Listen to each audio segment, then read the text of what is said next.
الحمد لله رب العالمين والعاقبة للمتقين والصلاة والسلام على أشرف الأنبياء والمرسلين وعلى آله وأصحابه أجمعين.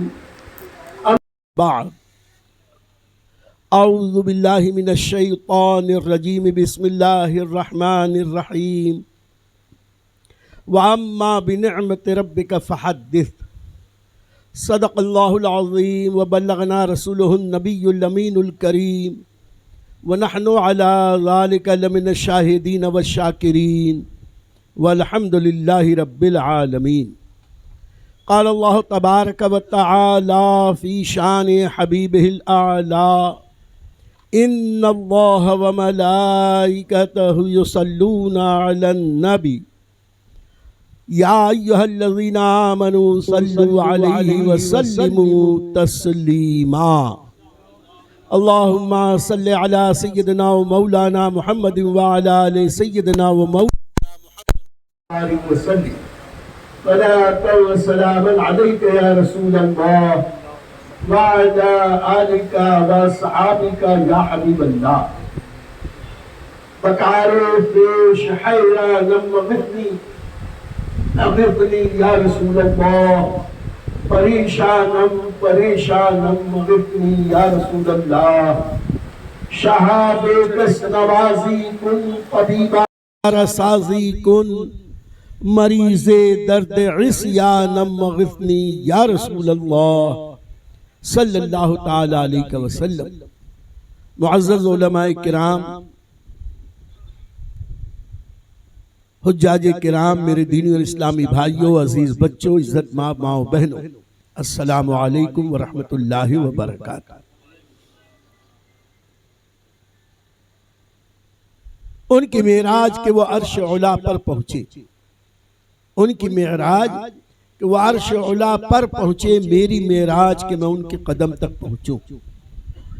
یقیناً در پاک پیمبر کی حاضری اللہ کی عطا کردہ نعمتوں میں بہت عظیم نعمت ہے، اور وہاں وہی پہنچتے ہیں جنہیں آقا بلاتے ہیں.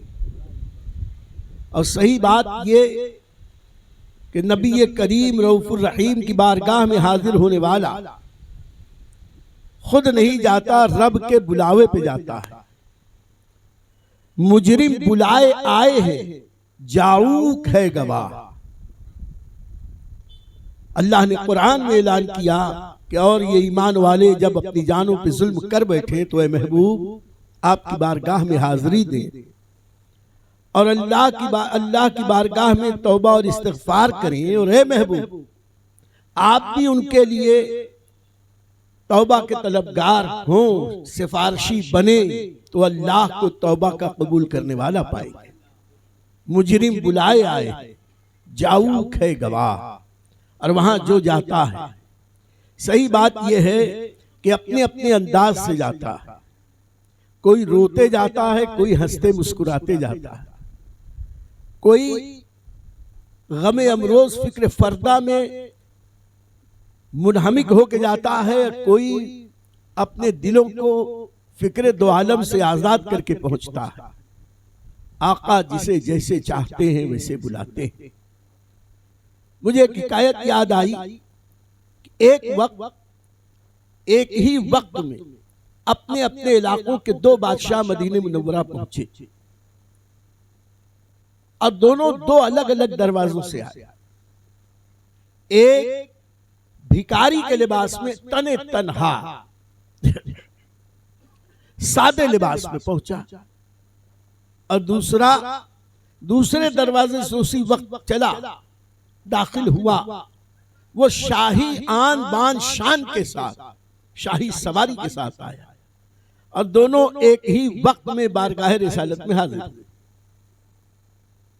پوچھنے والوں نے پوچھا کہ آپ دونوں اپنے اپنے علاقے کے بادشاہ، لیکن دونوں کے آنے کا انداز الگ، آخر ایسا کیوں؟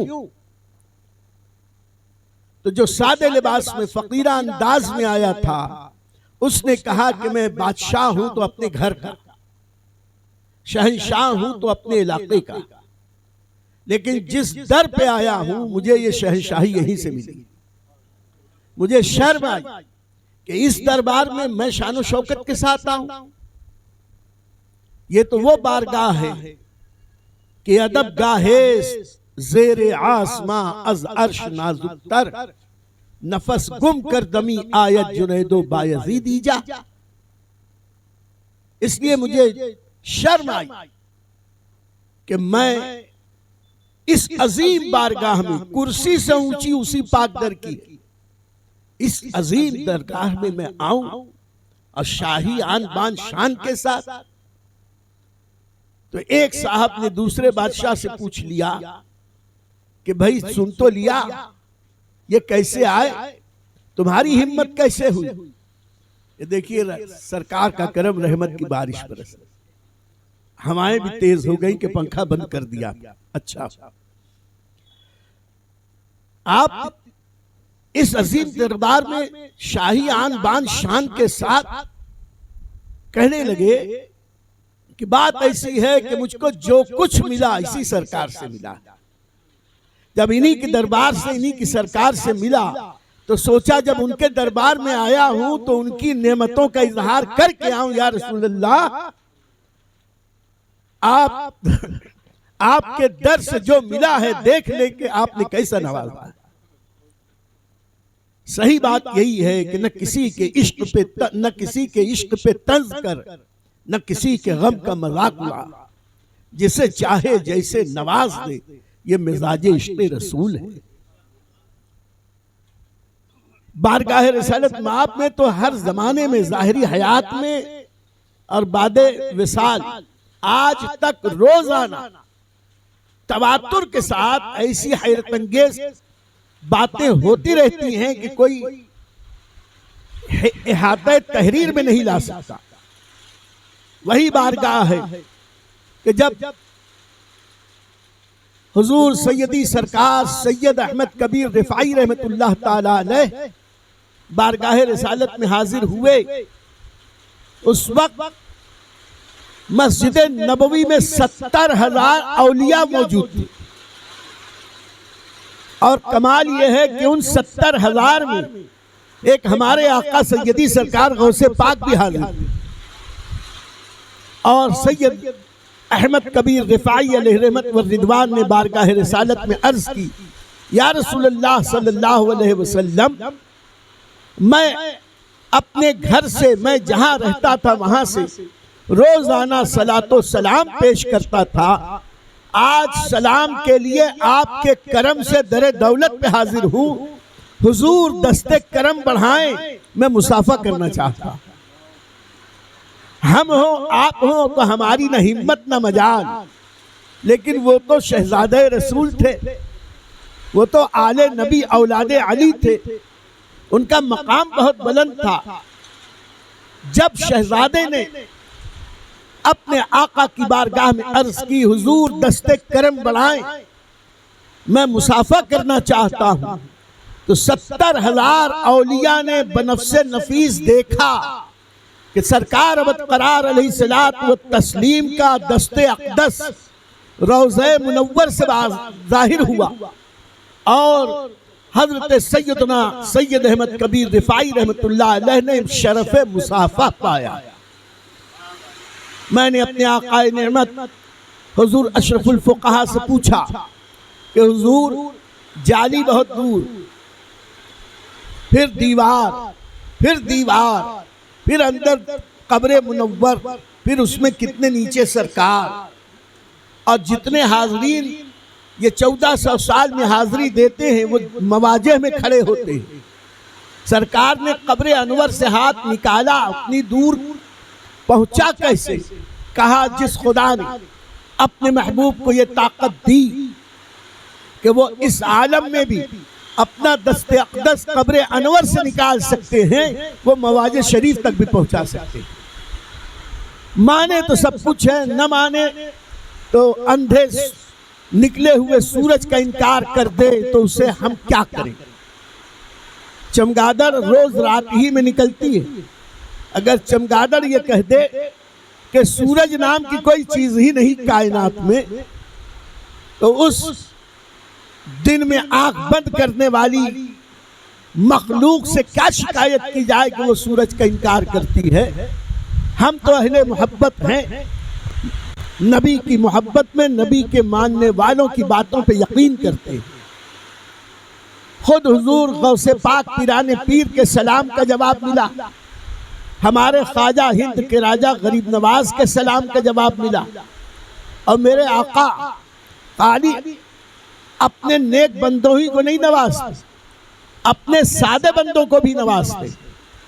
مجھے ایک واقعہ اپنے بچپن کا یاد آیا، ہدا ڈائجسٹ میں چھپا تھا کہ اسی ہندوستان سے ایک زمیندار حج کے لیے چلا، تو زمیندار تھا، پیسے والا تھا، بہت سارے لوگوں کو لے کے چلا، اور بہت سارے لوگوں کو جب لے کے چلا تو اپنے ایک غریب بھولے سیدھے سادے ایک خادم کو بھی لے کے گیا۔ کچھ لوگ رہتے ہیں یہ زمیندار ایسے ایک شخص کو پال کے بیٹھتے ہیں کہ ان سے مذاق ہنسی مذاق کی جائے، ایسے ہی بیچارہ بھولا بھالا تھا، خدمت کرتا رہا، مدینے پہنچ گیا۔ اب یہ کس کو پتا، لوگ تو سمجھتے ہیں زمیندار کے وسیلے وہ گیا، کسے پتا کہ اسی غریب کا وہ نصیب تھا، اس کو پہنچانا تھا، تو آقا نے اس کے صدقے میں یہ بادشاہ کو بھی پہنچوا دیا۔ بہرحال جب مدینے پہنچے، اس زمانے میں مہینوں رہتے تھے، ہفتہ 10 دن بیتا تو زمیندار اور اس کے بڑے بڑے درباریوں نے اس سے مذاق کرنی شروع کی اور کہنا شروع کیا کہ کیا میاں رسول اللہ کی بارگاہ سے حاضری کا پروانہ مل گیا کہ تم حاضر ہو گئے؟ تو وہ کہنے لگا ہاں پروانہ کیا؟ کہا سرکار کی طرف سے لکھا ہوا آتا ہے، پروانہ ملتا ہے۔ یہ کہنے لگا مجھ کو تو نہیں ملا، 1 دن 2 دن 3 دن 5 دن، اب جسے دیکھو مذاق اڑاتے، جسے دیکھو مذاق اڑاتے۔ جب مذاق اڑاتے اڑاتے اس کی برداشت کے باہر ہوا، ایک دن رات میں لگا رونے، اور روتے روتے اس نے بارگاہ رسالت میں عرض کی کہ حضور میں غریب ہوں، سادہ ہوں، کم علم ہوں، اور میں غربت کی وجہ سے کیا اس لائق نہیں کہ مجھے بھی پروانہ ملے حاضری کی قبولیت کا؟ سب بتا رہے ہیں سب کو مل گیا، مجھے کو نہیں ملا۔ روتے روتے اتنا روئے روتے روتے سو گئے، سوئے وہ نصیبہ جاگ گیا۔ خواب میں نبی پاک صاحب الاولاق کی زیارت ہوئی، اور آقا کریم علیہ الصلوۃ والتسلیم نے کہا کہ میاں روتے کیوں ہو؟ یہ لو تمہاری حاضری کا پروانہ۔ اور ایک کوئی پارچہ کپڑے کا ٹکڑا انہیں دیا، انہوں نے وہ لیا اور آنکھ کھل گئی۔ آنکھ کھلی تو دیکھا کہ ان کے ہاتھ میں وہ پروانہ ہے، وہ کپڑا ہے جو آقا کریم نے عطا کیا تھا۔ اور جب اسے کھول کے دیکھا تو پڑھا لکھا تو تھا نہیں، اٹھایا اتنی رات میں دوسرے ندیموں کو، کہا یہ دیکھو پروانہ ملا، پروانہ ملا، پروانہ ملا، ابھی سرکار خواب میں آ کے دے گئے۔ اب جب کھول کے دیکھا باقاعدہ اس کپڑے میں بنا ہوا تھا نام کے ساتھ کہ میں نے تمہاری حاضری قبول فرما لی۔ تو نہ کسی کے عشق پہ طنز کر، نہ کسی کے غم کا مذاق اڑا، جسے چاہے جیسے نواز دے، یہ مزاج عشق رسول ہے۔ اور یہ تو ائمہ کرام نے اپنی اپنی کتابوں میں بھی لکھا ہے۔ ایک کتاب ہے جس کے اندر سرکار کے وصال اقدس کے بعد وہ بشارتیں، وہ عنایتیں جو نبی کریم صلی اللہ علیہ وسلم کی امت پر ہوئی، نام بنام سینکڑوں واقعات باقاعدہ تحریر میں چھپے ہوئے۔ اور کمال یہ ہے کہ یہ کتاب ہم لوگوں نے نہیں چھاپی ہے، جہاں دیوبند ہوتا ہے اس دیوبند کے یہاں سے کتاب چھپ کے آئی، اس میں ایک نہیں سینکڑوں کتاب، سینکڑوں واقعات ہیں۔ ایک واقعہ ایک محدث کا کہ بیچارے بھوکے تھے، اور اس بھوک کی وجہ سے کئی دن ہو گئے مدینے میں رہ رہے ہیں، بھوکے ہیں، لیکن غیرت نہیں گوارا کرتی کہ کسی سے کچھ مانگے۔ جب برداشت سے باہر ہوا تو آقا کریم کی بارگاہ میں عرض کی اور اسی میں سو گئے۔ آقا کریم علیہ الصلوۃ والتسلیم نے خواب میں کہا تم ہمارے مہمان ہو، کہاں سے بھوکے رہو گے؟ اور آقا کریم نے روٹی دی تو یہ روٹی کھائی، آدھی کھائے تھے کہ آنکھ کھل گئی۔ آنکھ کھلی تو آدھی روٹی تو کھا کے بھوک ختم ہو چکی تھی، آدھی روٹی ابھی ہاتھ میں باقی تھی۔ نعمتیں بانٹتا جس سمت وہ ذیشان گیا، ساتھ ہی منشی رحمت کا قلم دان گیا۔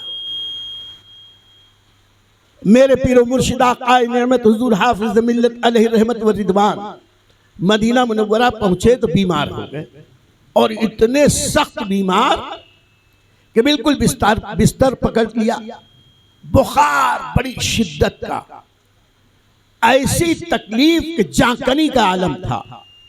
حضرت مولانا ضیاء الدین مہاجر مدنی علیہ رحمت و رضوان عیادت کے لیے حاضر ہوئے، تشریف لائے، وہ بزرگ ہیں، اور دیکھا حال تو کان میں مسکراتے ہوئے کہا مولانا عبدالعزیز آپ بڑے خوش نصیب ہیں، آپ کا آخری وقت آ گیا ہے، آپ ابھی تھوڑی دیر میں انتقال کر جائیں گے، حالت یہ بتا رہی ہے۔ حضور حافظ ملت کے چہرے پر بھی مسکراہٹ آئی، کیونکہ نصیب دوستاں گر ان کے در پر موت آنی ہے، خدا یوں ہی کرے پھر تو ہمیشہ زندگانی ہے۔ اور زندگی کے ہیں مدینے میں مزے، جو زندگی چاہے مدینے میں مرے، جو زندگی چاہے مدینے میں مرے، یہ حضور تاج الشریعہ کا شعر ہے۔ بہرکیف بیکل اتشاہی وہاں موجود تھے، حاضر تھے، مرید تھے، محبت سچی کرتے تھے۔ انہیں بہت دکھ ہوا کہ ایک تو 100 جتن کے بعد تو حاضری ہوئی اور آئے ہیں، اور ابھی ایسا حال ہوا، طبیعت اتنی خراب کہ مولانا ضیاء الدین مہاجر مدنی مبارکباد دے رہے ہیں کہ آپ کا آخر وقت آ گیا۔ فوراً پہنچے مواجہ اقدس پر اور عرض حال صرف ایک شعر میں کیا۔ بیکل اتشاہی نے کہا آقا کریم علیہ الصلوۃ والتسلیم کی بارگاہ میں با چشم نم صرف ایک شعر کہا کہ بھیک میں صدقہ فاطمہ دیجئے، بھیک میں صدقہ فاطمہ دیجئے، میرے مرشد کو آقا شفا دیجئے، میرے مرشد کو آقا شفا دیجئے۔ بس یہ کہا واپس آئے، کمرے پہ پہنچے تو دیکھا کہ حضرت اٹھ کے بیٹھے ہوئے تھے۔ بیماری کافور ہو چکی تھی، کمزوری ختم ہو گئی تھی۔ صحیح بات یہ ہے میرے کریم سے گر قطرہ کسی نے مانگا، دریا بہا دیے ہیں در بے بہا دیے۔ آقا کریم علیہ الصلوۃ والتسلیم کی بارگاہ وہ بارگاہ ہے کہ نیکوں کو تو نوازتے ہی ہیں، لیکن گنہگاروں کو زیادہ کرم فرماتے ہیں۔ آج بھی مدینہ امینہ میں جنت کی کیاری کے داخلی دروازے پر ایک حدیث شریف لکھی ہوئی ہے، اور ان نجدیوں نے اسے لکھوایا، اور اس کا مفہوم یہ ہے کہ آقا کریم علیہ الصلوۃ والتسلیم فرماتے ہیں میری شفاعت میری امت کے کبیرہ گناہ والوں کے لیے، جو جتنا بڑا گنہگار ہے اسے اتنی امید رکھنی چاہیے کہ آقا کریم مجھ پر ضرور کرم کریں گے۔ اعلیٰ حضرت عظیم البرکت نے اسی کو یوں کہا کہ اے رضا تجھ سا گناہگار کون اور ان سا شفیع ہے کہاں، تجھ سا گناہگار کون اور ان سا شفیع ہے کہاں، پھر وہ تجھی کو بھول جائیں دل یہ تیرا گمان ہے۔ یہ ہماری کب نصیبی ہے، ہم یہ گمان کرتے ہیں، ورنہ ہم ہیں ان کے وہ ہیں تیرے تو ہوئے ہم تیرے، اس سے بڑھ کر تیری سمت اور وسیلہ کیا ہے۔ اب مجرم بلائے آئے ہیں جاؤک ہے گواہ، اور جب کوئی بلاتا ہے تو پھر اسے رد نہیں کرتا، بلاتا ہے تو جھولیاں بھر دیتا ہے۔ اور آقا کتنی جھولیاں بھرتے ہیں، میں ایک مثال دوں۔ ایک دن نبی کریم صلی اللہ علیہ وسلم بہت خوش تھے، بہجت و سرور کا عالم تھا۔ خوشی کے عالم میں آقا کریم علیہ الصلوۃ والتسلیم کے چہرے انور سے خوشی اور انبساط کا ظہور ہو رہا تھا۔ صحابہ کرام نے عرض کی، یا رسول اللہ آج کی خوشی کس لیے ہے؟ آقا نے ارشاد فرمایا، آج ایک ایسی آیت نازل ہوئی ہے کہ اس آیت سے میری ہمت بڑھ گئی ہے، اللہ پر اور زیادہ یقین اعتماد بڑھ گیا ہے۔ اس آیت پر اللہ کی عنایت پہ میں خوشی منا رہا ہوں۔ صحابہ نے عرض کی، وہ آیت کیا ہے؟ تو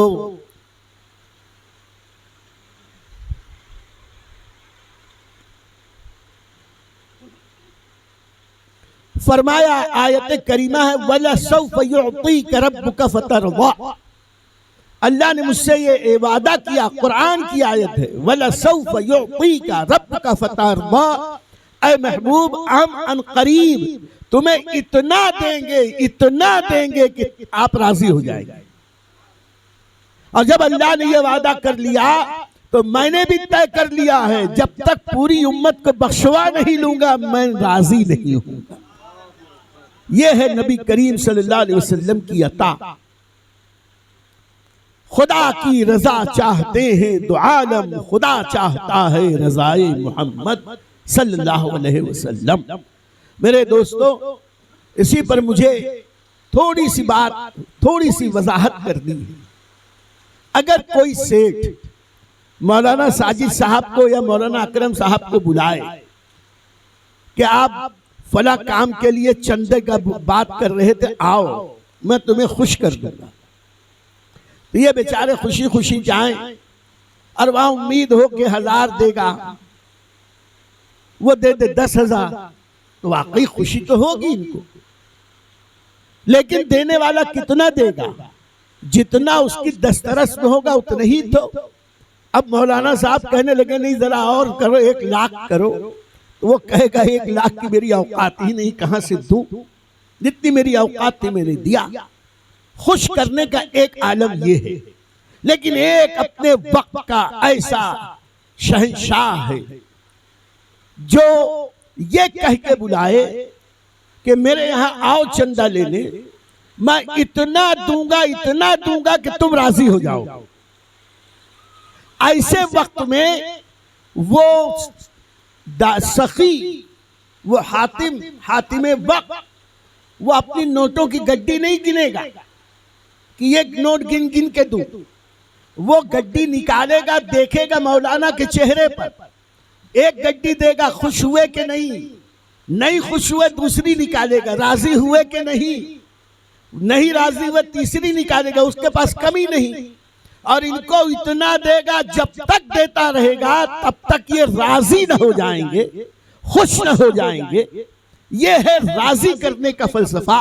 اور رب نے کہا محبوب جب تک آپ راضی نہ ہوں گے اس وقت میں ان قریب آپ کو اتنا دوں گا کہ آپ راضی ہو جائیں گے۔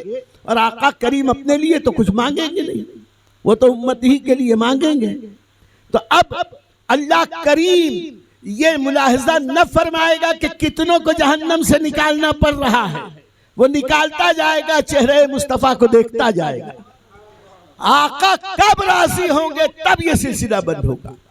یہاں تک کہ آقا فرما رہے میں راضی ہی نہیں ہوں گا، یہاں تک کہ آخر میں آقا کریم جب سجدہ کریں گے اور اس میں آقا کریم اللہ کی وہ حمد پڑھیں گے کہ جو اس کے پہلے نہ کسی نے پڑھی نہ اس کے بعد کوئی پڑھ سکے، اسی کو مقام محمود کہتے ہیں۔ مقام محمود پر اللہ کی ایسی حمد کریں گے کہ اللہ ارشاد فرمائے گا سر اٹھاؤ محبوب، کہو کیا کہتے ہو، مانگو عطا کیا جائے گا، سفارش کرو قبول کی جائے گی، شفاعت کرو آپ کی شفاعت قبول کی جائے گی۔ اور جب شفاعت کا سلسلہ شروع ہوگا آقا کریم پھر سجدہ فرمائیں گے پھر حمد پڑھیں گے۔ اللہ فرمائے گا اب کیا؟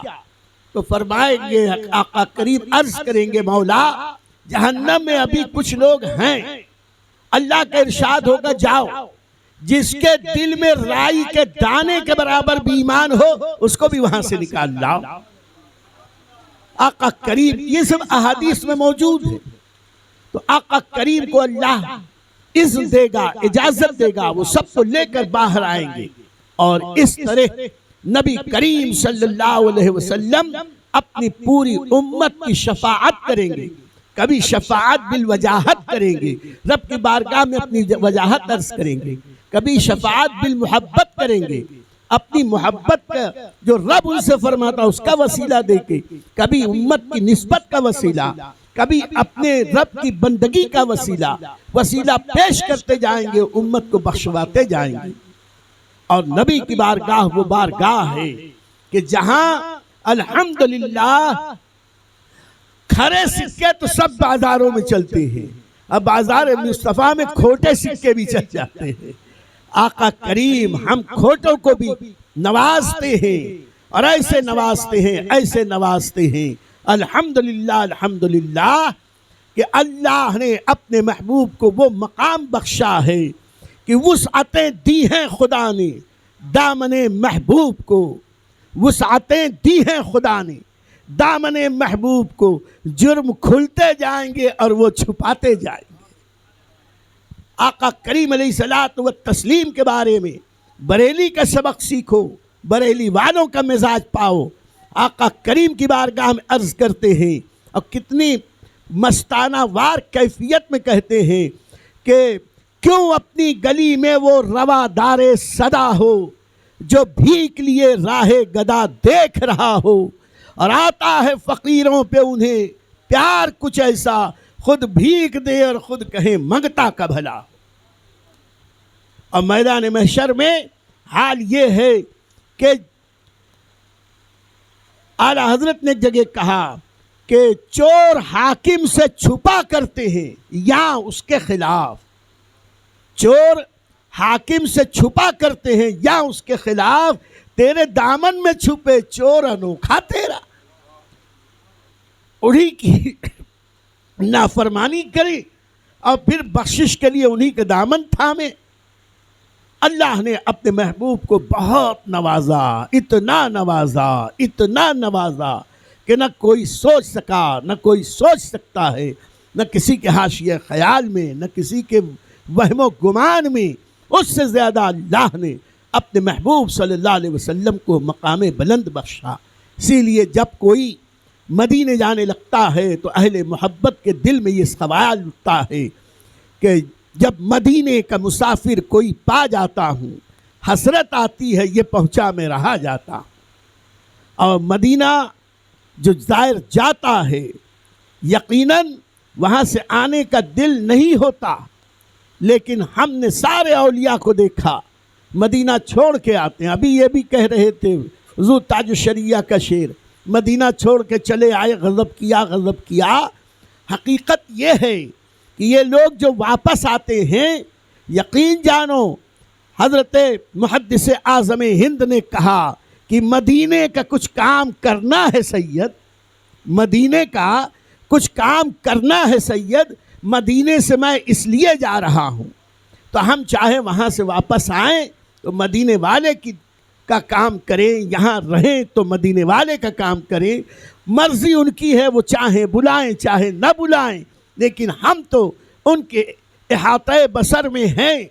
اللہ نے ان کو وہ آنکھیں دی ہیں، وہاں سے وہ ملاحظہ فرما رہے۔ ہم یہاں سے عرض کرتے ہیں یا رسول اللہ الصلاۃ والسلام علیک یا حبیب اللہ، یقیناً وہ وہاں سماعت بھی کرتے ہیں، اور ہمارا ایمان ہے کہ وہ جواب بھی عطا فرماتے ہیں۔ اس لیے ہمیں چاہیے کہ ہم مدینے والے کی خدمت کرتے رہیں، یعنی ان کے دین کی خدمت کرتے رہیں، دین کی تبلیغ و اشاعت میں جہاں تک ہو سکے اپنی زندگی کھپا دیں۔ اسی میں کامیابی ہے، اسی میں کامرانی۔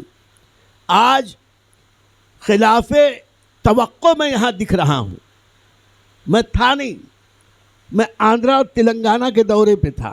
ابھی شام میں بھی ان کا فون آیا تو میں نے کچھ نہیں بتایا، صحیح بات یہ کہ اگر میں اپنے پروگرام کے مطابق آتا تو وہ کل رات سے پہلے آ نہیں سکتا تھا، لیکن ایک میرے بیٹے کا فون آیا کہ حضرت حضور آپ رہتے تو اچھا رہتا، پھر میرے بھائی کا فون آیا پرسوں آپ آتے تو اچھا تھا، تو خیال خاطر احباب چاہیے ہر دم، انیس ٹھیس نہ لگ جائے آبگینوں کو۔ میرے اس بیٹے نے، میرے اس بھائی نے میری بڑی خدمتیں کی، بڑی محبت کرتے ہیں، اس لیے دل نے نہیں چاہا کہ میں ان کی محبتوں کو ٹھکراؤں۔ پروگرام کو مختصر کر کے اچانک میں نے ہوائی جہاز کا ٹکٹ لیا، فوراً بیٹھا، گھر پہنچ کے بس فریش ہوا اور فوراً یہاں حاضر ہو گیا، صرف اس لیے کہ مدینے جا رہے، اگر کعبے میں اور مدینہ امینہ میں کسی بھی جگہ اگر میرے لیے کچھ دعائیں خیر کر دے تو مجھ سے بہتر ہے کہ میرا ذکر اس محفل میں ہو۔ اللہ تعالی ہمارے شعبان بھائی کی اس سفر کو آسان کرے، ارکان کو قبول فرمائے، ان کی ذمہ داریوں کو پورا فرمائے، دعائیں قبول فرمائے، انہیں، ان کے بال بچوں کو، ان کے گھر والوں کو، ان کے اعزاء اقربا کو، خاندان والوں کو، سب کو اللہ شاد رکھے، آباد رکھے، بامراد رکھے، اللہ ان کی دعائیں قبول فرمائے، حج مبرور کی سعادت ملے، اور مقبول بارگاہ رسالت کی حاضری نصیب ہو۔ اللہ تعالی ہم سب کو بار بار نبی کے مقدس دیار کی حاضری نصیب فرمائے۔ وآخر دعوانا ان الحمد للہ رب العالمین۔